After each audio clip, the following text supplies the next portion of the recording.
از همون اول همه چیز جلوی چشامون بود. همه چیز که نه، اما بخش زیادیش.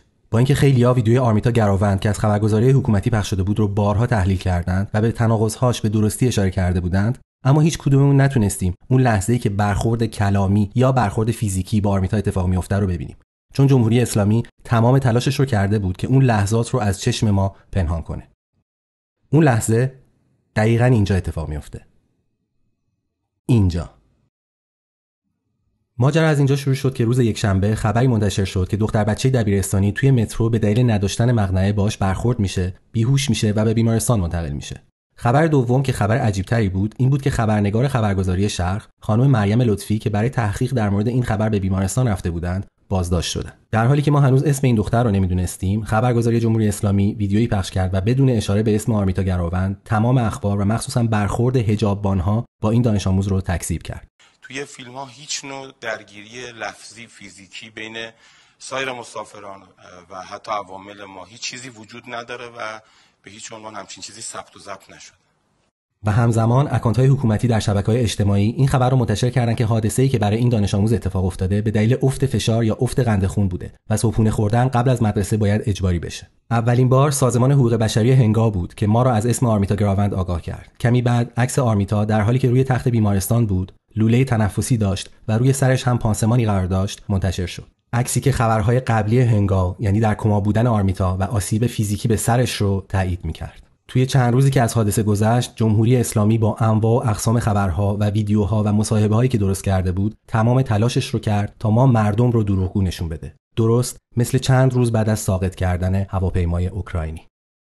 ویدیوهایی که خبرگزاری‌های حکومتی جمهوری اسلامی منتشر کردند پر از تناقض بود، پر از دقیقه‌های حذف شده، مصاحبه‌های کات شده، صداهای وصله و پینه شده، پر از دروغ، پر از انکار. از فیلم دوربین مداربسته داخل واگن در لحظه حادثه خبری نبود، چون ادعا می‌شد واگن‌های سری 100 دوربین ندارن. اما دوربین داخل واگن تنها دوربینی نبود که حقیقت رو نشون میداد. اولین ویدیویی که از مترو منتشر شد خیلی کوتاه بود و فقط لحظه حادثه و اومدن اورژانس رو نشون میداد. ویدیو دوم اما کامل‌تر بود و در اون ادعا می‌شد که تمام تصاویر از ورود آرمیتا به مترو تا لحظه حادثه رو نشون میده. ادعایی که میدونیم درست نبود.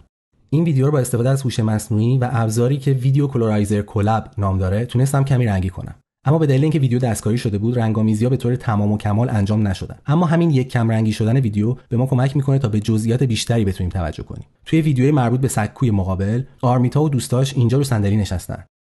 این خانم با مانتوی سفید رنگ میرسه و به سمت آینه راننده مترو میره و اونجا شروع میکنه به آرایش کردن. اما وقتی مترو دوم میرسه و دوربین عوض میشه، خبری از این خانم نیست. دقیقاً همینجاست که اون اتفاق میفته. همینجا. متوجه شدین؟ به این افراد نگاه کنید. 3 نفر از این افراد در حال نگاه کردن به این سمت هستن. انگار که اتفاقی افتاده. یکی از این افراد در حال پیاده شدنه که طبیعیه. اما 2 نفر دیگه که میخوان سوار بشن چرا دارن به سمت مخالف نگاه میکنن؟ درست پشت این تابلو فردی چادری در حال تذکر دادن یا برخورد با آرمیتا و دوستاشه. و حالا اینجا رو نگاه کنید. انگار که فرد محجبه دوم با دست به فرد اول اشاره میکنه. انگار داره میگه بیا بریم، ولشون کن، بیا بریم. دیدید؟ حتی وقتی آرمیتا و دوستاش وارد کادر تصویر میشن، انگار دارن به سمت اون خانم نگاه میکنن که ببینن آیا وارد واگن مترو میشه یا نه. خانم محجبه سومی هم که اینجا هست توجهش جلب شده، ولی قبل از آرمیتا و دوستاش وارد واگن میشه. اینجا هنوز مترو اول نیومده. این خانم نگاه کنید. این خانم میاد و اینجا یه دور میزنه و وای میسته. درست قبل از اینکه مترو اول برسه، یک خانم دیگه میاد و کنارش وای میسته. مترو میرسه و حرکت میکنه، اما این 2 خانم چادری توی اسکو میمونن. خانم سومی هم میرسه و روی نزدیکترین صندلی به در آخر مترو میشینه. خانم مانتو سفیدم که یادتون میاد، اینجا از دور میاد و شروع میکنه به آرایش کردن. بعد که آرایشش تموم میشه، به سمت دیگه حرکت میکنه و درست همون موقع مترو دوم میرسه. این بار وقتی که دوربین عوض میشه، ما صحنه‌های بیشتری داریم. اینجا رو نگاه کنید. خانم مانتو سفید داره به اون سمت حرکت میکنه. وقتی که مترو میرسه، 2 خانم چادری به سمت واگن بانوان حرکت میکنن و جلوی در مترو میایستن. بعد یکیشون به سمت آرمیتا و دوستاش حرکت میکنه.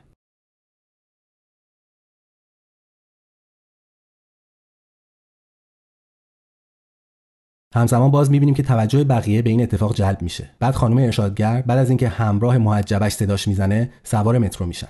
خانم چادری سوم تمامی این اتفاقات رو لحظه به لحظه نگاه میکنه و درست قبل از سوار شدن آرمیتا و دوستاش سوار مترو میشه. و بعد بقیه‌شو هممون میدونیم. حالا سوالایی که پیش میان اینن که آیا برخوردی فیزیکی پشت این تابلو با آرمیتا و دوستاش رخ داده آیا دو شخص محجبه که وارد واگن مترو میشن کسایی هستن که آرمیتا رو از در دیگه به بیرون هل میدن؟ آیا این شخص سومه که نظاره‌گر تمامی اتفاقات بوده و آتش به اختیار وارد میشه و آرمیتا رو هل میده؟ و آیا یه شخص چهارم دیگه‌ای بوده که با رسیدن مترو و سوار شدن آرمیتا و دوستاش با اونها برخورد میکنه؟ جمهوری اسلامی به ما گفته که توی واگن دوربینی وجود نداره، اما توی هر ایستگاه مترو 10 ها دوربین مداربسته وجود داره. ویدیوی مسعود درستی، مدیر عامل شرکت بهره برداری مترو که همین الان دروغش رو برملا کردیم رو ببینید. به تصاویر پشتش نگاه کنید. این تصاویر مربوط به ایستگاه شهدا نیستن، اما میتونید حدس بزنید که در هر ایستگاه مترو چند دوربین مداربسته وجود داره که از زوایای مختلف تمامی سکوهای مترو رو پوشش میدن. اما تمام تصاویری که تا الان منتشر شده تصاویر 2 دوربینه که علاوه بر اینکه کیفیتشون پایین آورده شده و تصاویرشون دستکاری شده، یکیشون کاملا پشت تابلو و آینه قرار داره. قبل از اینکه بهتون نشون بدم که اون ضرب المثل قدیمی درسته و مجرم همیشه به صحنه جرم برمیگرده، میخوام یه ویدیو دیگه رو بهتون نشون بدم که بهش کمتر توجه شده. در این ویدیو از خبرگزاری 2030 بخشی از مکالمه تلفنی یکی از کارکنان مترو با اورژانس تهران منتشر شده. تصمیم گرفتم فایل صوتی این مکالمه رو هم بررسی کنم. قبل از اینکه مکالمه رو براتون پخش کنم، خواستم به این نکته توجه کنید که موج‌های صدا فرم‌های مختلفی دارن. مثلا این نوع از موج‌ها مربوط به مکالمه هستن. نوع موج مستطیلی شکلی که اینجا می‌بینید صدای یک بوقه. از روی اشکال موج‌ها میشه دستکاری شدنشون رو متوجه شد. بیاین با هم دیگه صدا رو گوش بدیم و به شکل موج‌ها توجه کنید. مشاورم بفرمایید. خانم سلام، خسته نباشید. سلام عزیزم، بفرمایید جانم. من پرسنل مترو شهید شهدا هستم، مترو شهدا. بله جانم. یه مسافر خانم داریم، وارد داخل قطار سوار بشه، الان حالت بیهوش رو زمین افتاده. اگه دقت کرده باشید متوجه میشید که موج‌های مربوط به مکالمه انسان تقریباً لیمویی شکل هستند. اما در این فایل صوتی در چندین قسمت این موج‌ها کاملاً شکسته شدن و اون حالت لیموییشون رو از دست دادن. مثل لیموهای بریده شده هستند. مثلا اینجا شهدا هستم، مترو شهدا. بله. یا اینجا وارد داخل قطار سوار بشه. این جاها دقیقاً جاهایی هستند که کارمند مترو داره به اپراتور اورژانس توضیح میده که چه اتفاقی افتاده. آیا وصله و پینه کردن این فایل صوتی به این دلیل نیستش که میخواستن حقیقتی رو پنهان کنن؟ و حالا بریم سراغ مجرمانی که به صحنه جرم برمیگردن. طبق گزارش روزنامه گاردین و صحبت با یک شاهد عینی، شخصی که آرمیتا رو هل داده هنگام سوار کردن آرمیتا به آمبولانس در اطراف آمبولانس حضور داشته. طبق گزارش ایران وایر و بر اساس صحبت با یک شاهد عینی دیگه، فردی که آرمیتا رو هل داده توی مترو مونده، کمی غر زده و بعد پیاده شده. این دوگانگی در روایت باعث زیر سوال بردن صحت گزارش‌ها توسط اکانت‌های طرفدار حکومت شده. اما واقعیت چیه؟ واقعیت اینه که تک تک ثانیه‌هایی که ما به این کلیپ نگاه می‌کردیم و آرزو می‌کردیم علائمی حیاتی از آرمیتا ببینیم، مجرمین به صحنه جرم برگشته بودند. سکوی مقابل رو نگاه کنید. 3 نفر ایستادن.